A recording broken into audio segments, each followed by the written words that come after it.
اب آپ نثار احمد انصاری سے خبریں سنیے۔ پہلے اہم خبروں کا خلاصہ۔ صاحب سمو امیر نے ویکسین اور حفاظتی ٹیکوں کے لیے 20 ملین امریکی ڈالرز کا اعلان کیا۔ قطر کی جانب سے عراق میں کیے گئے مسلح حملے کی مذمت کی گئی ہے، جس میں 2 افراد قتل اور ایک تیسرا شخص زخمی ہو گیا تھا۔ بھارت کی وزارت صحت نے کووڈ-19 کے 562 نئے کنفرم کیسز کا اعلان کیا۔ قطر میں کووڈ-19 سے مزید 1926 افراد صحتیاب، جس کے بعد ریکوریز کی تعداد 39,468 ہو گئی۔ یہ خدمت ہے آج کا دوسرا نشریہ۔ بسم اللہ الرحمن الرحیم۔ صاحب سمو امیر شیخ تمیم بن حمد آل ثانی نے آج بروز جمعرات جون کی 4 تاریخ ریاست قطر کی طرف سے ویکسین اور حفاظتی ٹیکوں کے عالمی اتحاد کے لیے 20 ملین امریکی ڈالرز کی خطیر رقم کے ایک جدید عزم کا اعلان کیا۔ صاحب سمو امیر نے عالمی برادری سے مشترکہ طور پر کام کرنے کا مطالبہ بھی کیا تاکہ تمام ملکوں کو ضروری ادویات اور میڈیکل آلات یا ساز و سامان کی فراہمی میں صداقت کو یقینی بنایا جا سکے۔ صاحب سمو امیر نے ریاست قطر کی جانب سے عالمی تنظیم صحت WHO کی ان کوششوں کی حمایت کے اپنے عزم کو بھی دہرایا جن کا مقصد کووڈ-19 کی وبا کا مقابلہ کرنے اور مستقبل میں اس متعدی مرض سے نمٹنے کے لیے عالمی تیاری کو پرموٹ کرنا ہے۔ خیال رہے، لندن سے ورچولی ہیلڈ گلوبل ویکسین سمٹ 2020 سے دوران خطاب صاحب سمو امیر کا یہ بیان سامنے آیا، جس میں مختلف ریاستوں اور حکومتوں کے سربراہان، نمائندوں، عالمی اور علاقائی تنظیموں کے ہیڈز اور GAVI کے حمایتی پروگرامز، حمایتی دنیا کی مختلف کمپنیوں کے ڈائریکٹرز نے حصہ لیا۔ صاحب سمو امیر شیخ تمیم بن حمد آل ثانی نے لندن سے ورچولی منعقدہ گلوبل ویکسین سمٹ سے خطاب کرتے ہوئے کہا کہ کووڈ-19 کی وبا انسانیت کے لیے ہر سطح پر ایک چیلنج اور تھریٹ کے مترادف ہے۔ صاحب سمو امیر کا کہنا تھا کہ مؤثر ویکسین یا علاج کی عدم موجودگی میں کچھ ممالک اور سوسائٹیز کے سامنے تلخ اور سویلو 2 آپشنز تھے، جنہیں منتخب کرنا تھا کہ وہ لاک ڈاؤن کا طریقہ اپنائیں جو ان کی معیشت کو بری طرح متاثر کر سکتا ہے، یا معیشت کی قربانی نہ دینے کی صورت میں عوام کی زندگیوں کو خطرے میں ڈال دے گا، جبکہ کچھ ملکوں نے وبا سے کو ایگزٹ کے ساتھ مقابلہ کرنے کی مصالحت کو منتخب کیا۔ اسی وقت بحران نے یہ بھی ظاہر کیا کہ عالمی تعاون اور تجربات کے تبادلے کا کوئی متبادل نہیں ہے، جس کے بعد ضروری ہو گیا کہ مؤثر ویکسینز، کیور اور تیاریوں کے ساتھ کووڈ-19 سے چھٹکارا پانے کے لیے مشترکہ کوششوں کو 2 گنا کر دیں تاکہ طویل عرصے تک نیو ایپیڈیمکس کا مقابلہ کیا جا سکے۔ صاحب سمو امیر شیخ تمیم بن حمد آل ثانی نے اعلان کیا ہے کہ ریاست قطر نے بحران کے سنگین حالات کا تیزی سے مقابلہ کرنے میں کوئی دقیقہ فروگزاشت نہیں کیا اور اس کے اثرات کو کم کرنے اور شہریوں اور ملک کی سرزمین پر قیام پذیر غیر ملکیوں کی حفاظت کے لیے تمام امدادی اقدام سے رجوع کیا ہے۔ صاحب سمو امیر نے کہا کہ انسانی یکجہتی کی بنیاد پر ہم نے دنیا کے 20 سے زیادہ ملکوں کو طبی ساز و سامان کی سپلائی اور فیلڈ ہاسپٹلز کی تعمیر کے ذریعے طبی امداد بہم پہنچائی۔ اس کے علاوہ 140 ملین امریکی ڈالرز کی مالی امداد بھی کی گئی ہے تاکہ ہیلتھ کیئر سے منسلک ادارے ویکسینز ڈیولپ کر سکیں اور ہیلتھ کیئر کے امکان کو یقینی بنایا جائے۔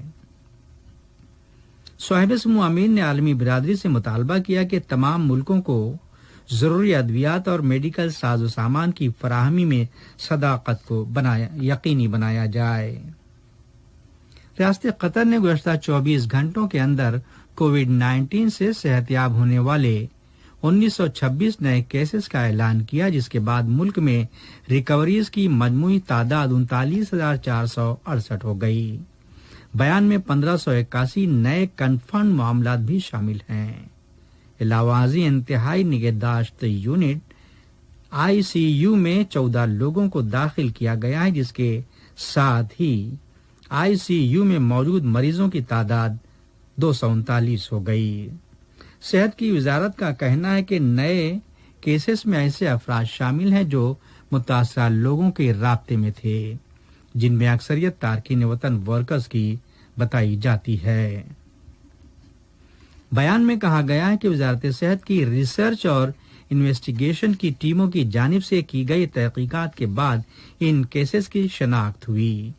علاوازی انفیکشن کے کیسز شہریوں اور رہائشیوں کے بھی ہیں جو متاثرہ فیملیز کے ممبران کے رابطے میں تھے اور جنہیں ان کے کام کی جگہ یا فیملیز کی گیدرنگ میں شریک ہونے کی وجہ سے انفیکشن ہوا ہوگا اور جنہوں نے احتیاطی تدابیر سے متعلق اتھارٹیز کے مطالبوں کو درگزر کیا، جیسے ماسک کا استعمال اور دوری یا فاصلہ بنائے رکھنا اور اسٹے ایٹ ہوم۔ قطر میں غیر ملکی سفارتکاروں کی طرف سے ریاست قطر کی حکومت کی ان کوششوں کو سراہا گیا ہے جس کا تعلق 4 جون سال 2017 غیر آئینی ناکہ بندی کے بعد سے ملک میں قطری شہریوں اور یہاں مقیم غیر ملکیوں کے درمیان اتحاد بنائے رکھنے سے ہے۔ ریاست قطر نے شمال مشرقی عراق میں کیے گئے مسلح حملے کی شدید مذمت و ملامت کی ہے، جس کے نتیجے میں کل 2 افراد ہلاک اور 1 شخص زخمی ہو گیا تھا۔ وزارت خارجہ نے آج اپنے بیان میں تشدد اور دہشت گردی کو مسترد کرنے کے قطری موقف کو دہرایا، خواہ اس کے مقاصد اور وجوہات کچھ بھی ہوں۔ بیان میں ہلاک شدگان کے افراد خانہ، حکومت اور عراقی عوام سے تعزیت کرتے ہوئے زخمی شخص کی جلد صحتیابی کے لیے نیک خواہشات کا اظہار کیا گیا ہے۔ یہ خبریں ریڈیو قطر سے نشر کی جا رہی ہیں۔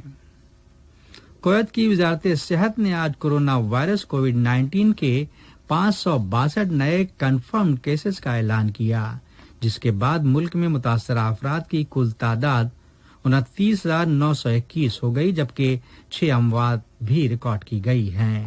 اس طرح ہلاکتوں کی مجموعی تعداد 236 ہو گئی۔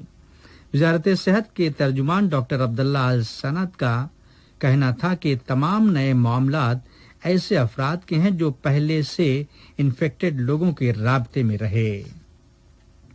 وزارت نے اس سے قبل آج ہی کووڈ-19 سے متاثرہ 1473 لوگوں کے صحتیاب ہونے کا اعلان بھی کیا تھا، جس کے بعد کویت میں ریکوریز کی کل تعداد 17,223 ہو گئی ہے۔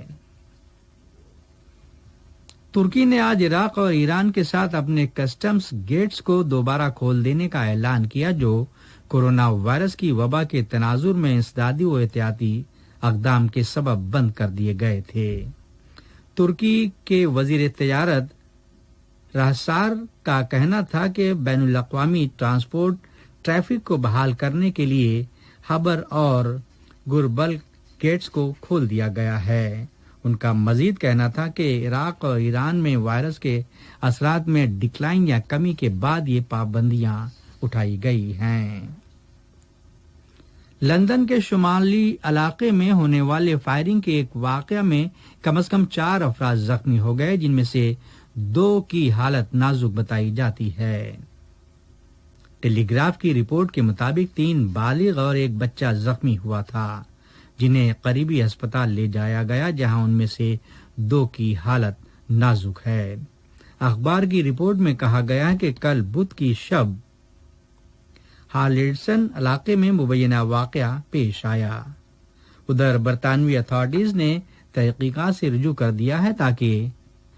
کیا ہے تاکہ معاملے کی وجہ اور اس کے پس پشت حالات کا تعین کیا جا سکے، تاہم کسی پر بھی شبے سے اجتناب کیا گیا ہے۔ چین نے آج بین الاقوامی مسافروں کے لیے فلائٹ شروع کرنے کا عندیہ پیش کیا، جس کے تحت 8 جون سے ہفتے میں ایک فلائٹ کی بنیاد پر غیر ملکی طیاروں کو چین آنے کی اجازت ہوگی۔ ایسی غیر ملکی ایئر لائنز جو پچھلے کئی مہینوں سے کورونا وائرس کی وبا کی وجہ سے چین کے لیے اپنی پروازوں کو بند کر رکھا تھا، اب انہیں پیر کے روز سے شروع ہونے والی فضائی سروس کے لیے چین کا ایک کوالیفائڈ شہر خود ہی منتخب کرنے کا اختیار ہوگا۔ لیبیا میں قومی اتحاد کی حکومت کے دستوں نے ریٹائرڈ کمانڈر خلیفہ حفتار کے وفادار دستوں کے ساتھ شدید لڑائی کے بعد تریپولی کے بین الاقوامی ہوائی اڈے پر دوبارہ کنٹرول بحال کرنے کا اعلان کیا ہے۔ بقول ترجمان، ان کے دستوں نے بین الاقوامی ہوائی اڈے کو مکمل طور پر آزاد کرا لیا ہے۔ اس کے علاوہ ایک میڈیا سینٹر نے بھی کہا ہے کہ حکومتی دستوں نے طرابلس کے بین الاقوامی ہوائی اڈے کو حفتار سے 1 سال کے بعد آزاد کرا لیا۔ شمالی کوریا نے سال 2018 میں کوریائی حکومتوں کے درمیان کیے گئے معاہدے کو ختم کرنے کی دھمکی دی ہے، جس کا مقصد دونوں ملکوں کے بیچ کشیدگی کو کم کرنا ہے۔ شمالی کوریا کا کہنا ہے کہ اگر جنوبی کوریا نے اس کی سرحد پر پیونگ یانگ مخالف لیفلیٹس یعنی کتابچے پھینکنے کی سرگرمیوں کو درگزر نہیں کیا تو اس کے ساتھ معاہدے کو ختم کر لیا جائے گا۔ کوریا کی ورکرز پارٹی کی ڈائریکٹر کیم یو جونگ کا کہنا تھا کہ شمالی کوریا اپنی آفس اور انٹر کورین فیکٹری پارک کو ہمیشہ کے لیے بند کر دے گا، جو سرحدی قصبے کائسونگ میں واقع ہے اور دونوں ریاستوں کے درمیان مصالحت کی بڑی علامتوں میں سے ایک ہے۔ محترمہ نے سویل سے مطالبہ کیا کہ شمالی کوریا کے منحرفین اور سرحد پر جارے قسم کے مواد پر مبنی کتابچے پھینکنا یا بھیجنا بند کرے۔ آج کا نشریہ ختم ہونے سے پہلے اہم خبروں کا خلاصہ ایک مرتبہ پھر سماعت فرما لیجیے۔